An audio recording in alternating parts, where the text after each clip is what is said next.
तुम्ही बऱ्याच वेळा मंदिराच्या बाहेर हातपाय नसलेल्या भिकाऱ्याला पैसे दिले असतील. कडेवर बाळ घेऊन भीक मागणाऱ्या बाईची तुम्हाला दया आली असेल. पण ही गोष्ट तुम्हाला माहिती आहे का, ज्या बाईची तुम्हाला दया आली आणि जिला तुम्ही बिचारी समजताय तिचा बँक बॅलन्स तुमच्यापेक्षा जास्त असू शकतो. मी असं का म्हणते हे समजण्यासाठी ही घटना ऐका. मध्य प्रदेशमधल्या इंदोरमध्ये ही घटना घडलेली आहे. इथे एक भिकाऱ्यांची टोळी होती.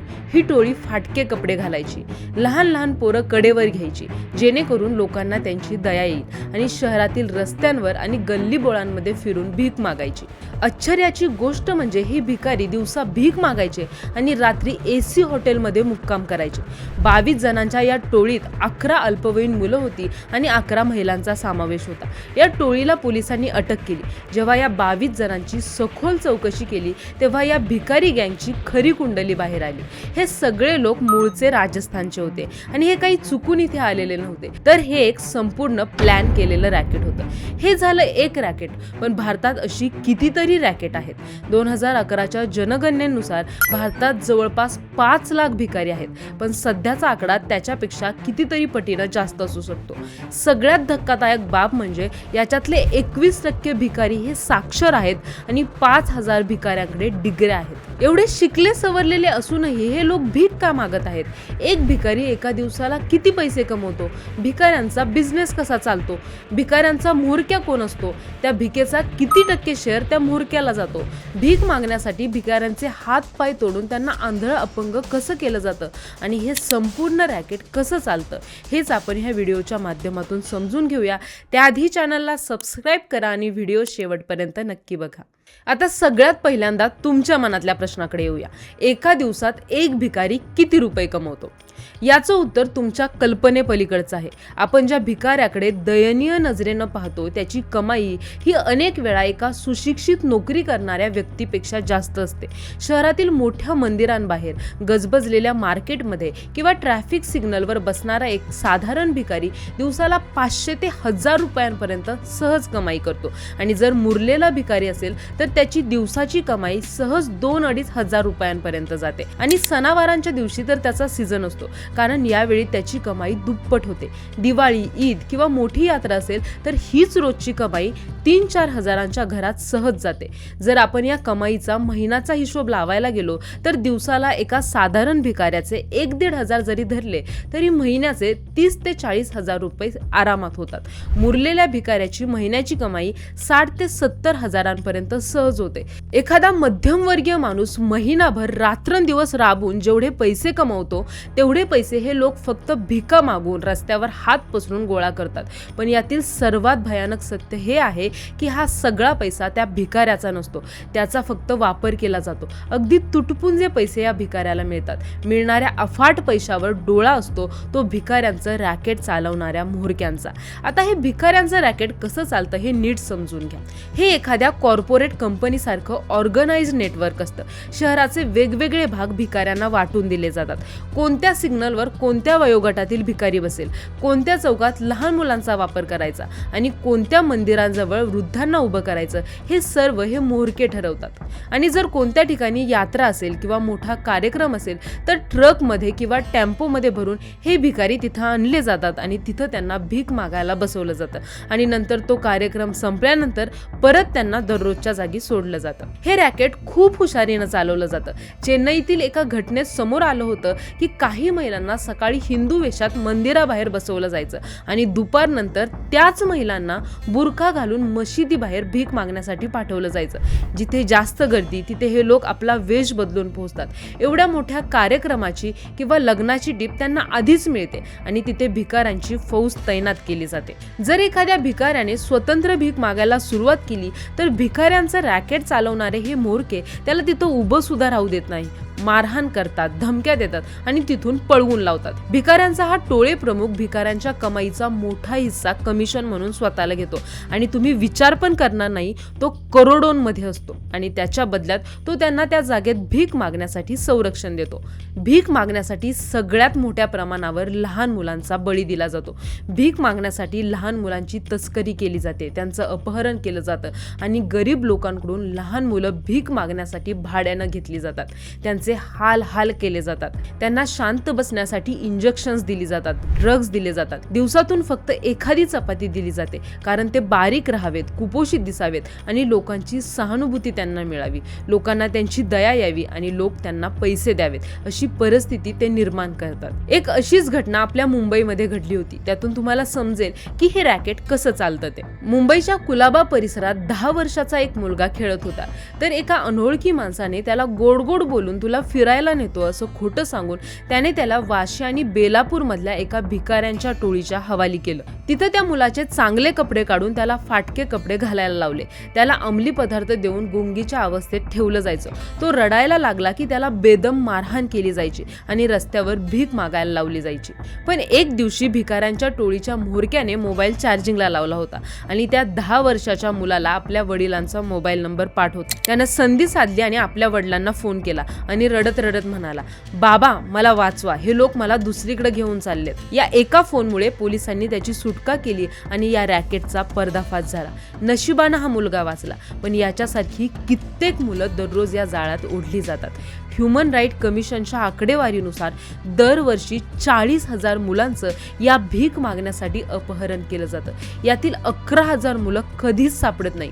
दररोज जवळपास 3 लाख निष्पाप बालकांना ड्रग्ज देऊन आणि त्यांना मारहाण करून भीक मागण्यासाठी रस्त्यावर सोडलं जातं. आंध्र प्रदेशातील एका केसमध्ये समोर आलं होतं की या गँग्स दररोज 300 रुपये भाड्याने लहान मुलांना भीक मागण्यासाठी वापरायची.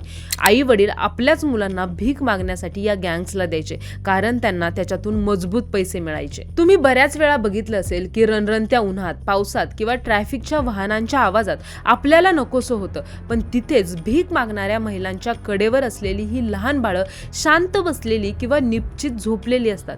ही बाळं तुम्हाला कधीच रडताना दिसणार नाहीत. आपण घरी साधी टाळी वाजवली तरी लहान बाळ दचकून जागं होतं. मग ही बाळं इतकी सुस्त कशी होतात? कारण त्यांना अफूचं चाटण किंवा झोपेच्या गोळ्या दिल्या जातात. रॅकेट चालवणारे लोक हे जाणीवपूर्वक करतात, जेणेकरून ते बाळ दिवसभर निश्चित पडून राहील. बाळ जितकं केविलवानं दिसेल आणि शांत दिसेल, तितकी लोकांच्या मनात दया निर्माण होईल आणि त्यांच्या कटोऱ्यात जास्त पैसे पडतील. एक अशीच घटना समोर आली होती. एका 14 वर्षाच्या मुलीला 2 वर्षाच्या बाळाला घेऊन भर पावसात भीक मागायला पाठवलं गेलं. रस्त्यावरून जाणाऱ्या एका कारमधील माणसाला त्या भिजणाऱ्या बाळाची दया आली आणि त्याने त्याला 100 रुपये दिले. ही गोष्ट जेव्हा त्यांच्या म्होरक्याला समजली तेव्हा त्याला वाटलं, अरे पावसात बाळाला घेऊन भिजताना भीक मागितली की जास्त पैसे मिळतात. त्यानंतर सलग काही दिवस त्या लहान बाळाला जबरदस्तीने पावसात भिजवलं गेलं, जेणेकरून लोकांकडून जास्त पैसे उकळता येतील. पण या हव्यासापायी त्या लहान जीवाचा अंत झाला. सतत पावसात भिजल्यामुळे त्या बाळाला निमोनिया झाला आणि उपचारांअभावी त्या बाळाचा मृत्यू झाला. या रॅकेट्समध्ये अनेक लहान मुलांना जाणीवपूर्वक नशेच्या खाईत लोटलं जातं, जेणेकरून त्यांना ड्रग्ज किंवा नशेचं व्यसन लागेल आणि हे व्यसन लागलं की ते आपल्या म्होरक्याचे गुलाम बनतात आणि व्यसन करण्यासाठी, ती नशा मिळवण्यासाठी ती मुलं सांगेल ते करायला तयार होतात. म्होरक्या त्यांना नशा देण्याचा आमिष दाखवतो आणि त्या बदल्यात त्यांना दिवसभर रस्त्यावर भिका मागायला लावतो. तुम्ही अनेकदा पाहिलं असेल की भिकारी कुटुंबांमध्ये मुलांची संख्या खूप जास्त असते. आपल्याला वाटतं की हे अज्ञानामुळे होतंय, पण या रॅकेटमध्ये मुलांकडे एक इन्व्हेस्टमेंट किंवा गुंतवणूक म्हणून पाहिलं जातं. त्यांच्यासाठी जितकी जास्त मुलं तितकी जास्त कमाई. मुलगा असेल तर ते कम नशिबी असतात, कारण तो फक्त 8-10 वर्षाचा होईपर्यंतच भीक मागून पैसे कमवू शकतो. पण जर मुलगी असेल तर त्यांची चांदी होते, कारण मुलींना लहानपणापासूनच लोकांना कसं भावनिक करायचं याची ट्रेनिंग दिली जाते. आणि दुर्दैवाची गोष्ट म्हणजे मुलगी 17-18 वर्षाची झाली की तिला लवकर मुलं जन्माला घालायला लावलं जातं, जेणेकरून भीक मागण्यासाठी नवीन बाळं उपलब्ध होतील. अशी एका मुलीकडून 7-7, 8-8 मुलं जन्माला घातली जातात. हे एक असं चक्र आहे जे कधीच संपत नाही आणि पिढ्यानपिढ्या या रॅकेट्समध्ये भरडल्या जातात. पण हे सगळं भीषण वास्तव मांडत असताना आपल्याला नाण्याची दुसरी बाजूही समजून घ्यावी लागेल. रस्त्यावर दिसणारा प्रत्येक भिकारी हा या रॅकेटचा भाग असतोच असं नाही. आपल्या समाजात असेही काही लोक आहेत ज्यांच्यावर परिस्थितीने भिकेचा कटोरा हातात घेण्याची वेळ आली आहे. काही वृद्ध लोक असे असतात ज्यांना स्वतःच्या मुलांनीच घराबाहेर काढलेलं असतं आणि या उतार वयात ते इतके सक्षम पण नसतात की दुसरं कोणतं काम करू शकतील. म्हणूनच उतार वयात पोटाची भूक भागवण्यासाठी दुसरा कुठलाच मार्ग नसतो आणि मग ते भीक मागायला सुरुवात करतात. किंवा काही दिव्यांग व्यक्ती सुद्धा असतात ज्यांना शारीरिक अडचणींमुळे कुठलंही काम करता येत नाही आणि घरच्यांनीही त्यांना सांभाळायला नकार दिलेला असतो. अशा वेळी ते भीक मागायला सुरुवात करतात. पण शोकांतिका अशी आहे की आपल्याला या रॅकेट्समुळे कुणावर विश्वास ठेवायचा आणि कुणावर नाही असा मोठा प्रश्न पडतो. कारण या रॅकेटमुळे गरजू भिकारी भरडले जातात. जेव्हा एखादा गरजू भिकारी खरंच मदतीसाठी हात पसरतो तेव्हा हा पण रॅकेटचाच भाग असेल असं समजून आपण त्याच्याकडे बऱ्याच वेळा दुर्लक्ष करतो आणि खऱ्या अर्थानं मदतीची गरज असलेले हे लोक या व्यवस्थेत भरडले जातात. आता तुमच्या मनात नक्कीच हा प्रश्न आला असेल की जर हे रॅकेट इतक्या उघडपणे चालतं तर सरकार यावर कायमचा प्रतिबंध का लावत नाही किंवा सरसकट भीक मागणाऱ्यांवर बंदी का घालत नाही? याचं मुख्य कारण म्हणजे कायद्याची गुंतागुंत. महाराष्ट्रात भिक्षा प्रतिबंधक कायदा असला तरी त्याची अंमलबजावणी करणं प्रशासनासाठी मोठं आव्हान असतं. जेव्हा पोलीस एखाद्या भिकाऱ्याला पकडतात तेव्हा त्याला भिक्षेकरी गृहात म्हणजेच बेगर्स होम मध्ये नेलं जातं. पण दुर्दैवाने या सरकारी गृहांची अवस्था अत्यंत बिकट असते.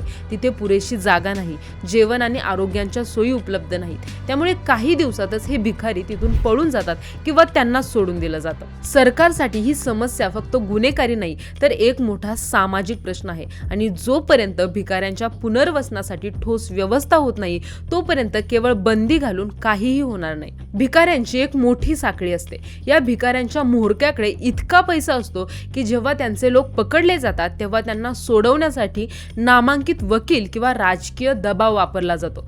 सिग्नलवर उभ्या असलेल्या प्रत्येक भिकाऱ्याकडून दिवसाचा एक ठराविक हप्ता प्रशासनाकडून वसूल केला जातो.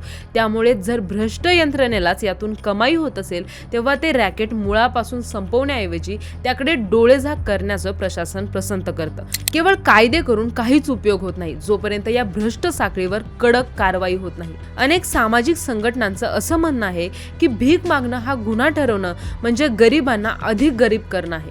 जर एखाद्याकडे खायला अन्न नाही आणि काम करायला शक्ती नाही तर त्यानं काय करावं असा प्रश्न उपस्थित केला जातो. जेव्हा सरकार कडक पावलं उचलायला जातं तेव्हा मानवी हक्कांचं उल्लंघन होत असल्याच्या चर्चा सुरू होतात. याच राजकारणामुळे सरकारही अनेकदा बचावात्मक भूमिकेत जातं आणि या खऱ्या गरजून लोकांमागे हे रॅकेट लपवलं जातं. आता या सगळ्या भानगडीत एक सामान्य नागरिक म्हणून आपण काय करू शकतो हा प्रश्न सगळ्यांनाच पडला असेल. तर सगळ्यात पहिली गोष्ट म्हणजे भिकाऱ्यांना पैसे देणं बंद करा. कारण आपल्याला वाटतं की आपण त्या लहान मुलाला किंवा वृद्ध माणसाला 10-20 रुपये देऊन खूप मोठं पुण्य कमवतोय. पण वस्तुस्थिती याच्या अगदी उलट आहे. तुम्ही दिलेले ते पैसे त्या मुलाच्या हातात राहतच नाहीत तर ते थेट त्या रॅकेटच्या मालकाच्या खिशात जातात. तुमचं हे दान नकळतपणे या गुन्हेगारी टोळीला अधिक सक्षम बनवतंय. आज तुम्ही दिलेले पैसे उद्या कदाचित दुसऱ्या एखाद्या निष्पाप मुलाच्या अपहरणाचं कारण सुद्धा बनू शकतात. त्यामुळे भावनेच्या भरात वाहून न जाता या रॅकेटचं आर्थिक बळ तोडणं हे आपलं पहिलं कर्तव्य आहे. जर तुम्हाला एखाद्यावर खूपच दया आली आणि तुम्हाला खरंच मदत करण्याची इच्छा झाली तर त्यांना थेट रोख पैसे देण्याऐवजी त्यांना खाण्यापिण्याच्या वस्तू द्या, त्यांना बिस्किटांचे पुडे, फळं किंवा कपडे घेऊन मदत करा. यामुळे दोन गोष्टी होतील. एक तर ज्याला खरंच भूक लागली आहे त्याचं पोट भरेल आणि दुसरं म्हणजे ज्यांना फक्त पैशांचा हव्यास आहे अशा भिकाऱ्यांचा मुखवटा उघडा पडेल. कारण बऱ्याच वेळा तुम्ही पण बघितलं असेल की आपण एखाद्या मुलाला किंवा भिकाऱ्याला काही घेऊन देत असू तर तुम्ही त्याला 20 रुपयाचा बिस्किटचा पुडा घेऊन देत असाल तर तो 50चा मागतो किंवा पैसे मागायचाच अट्टहास करून बसतो. तर ओळखून जायचं की हे भिकारी त्या रॅकेटचा भाग आहेत आणि ट्रेन झालेले आहेत. अशा लोकांना जर तुम्ही सांगितलं की माझ्या बरोबर चल, मी तुला काम सांगतो आणि त्या बदल्यात तुला पैसे देतो तर ते लगेच नकार देतात. कारण त्यांना भीक मागूनच पैसे कमवायचे असतात. अशा लोकांना ओळखा आणि त्यांना कसलीच मदत करू नका. या समस्येवर अजून चांगला तोडगा म्हणजे अशा NGOs किंवा सरकारी यंत्रणांना मदत करा, त्यांना दान करा ज्या खऱ्या अर्थानं या मुलांच्या पुनर्वसनासाठी आणि शिक्षणासाठी काम करत आहेत. तुमचं दान जर योग्य ठिकाणी पोहोचलं तर कदाचित रस्त्यावर भीक मागणाऱ्या एका तरी लेकराचं आयुष्य बदलू शकतं. त्याला गुन्हेगारीच्या जगातून बाहेर काढायला तुमची मदत होऊ शकते. मित्रांनो, तुम्हाला काय वाटतं? भीक मागण्यावर देशात पूर्णपणे बंदी घातली पाहिजे का? हे आम्हाला कमेंट बॉक्समध्ये नक्की कळवा. आणि व्हिडिओ आवडला असेल तर व्हिडिओला लाईक करा, शेअर करा आणि सबस्क्राईब करायला विसरू नका.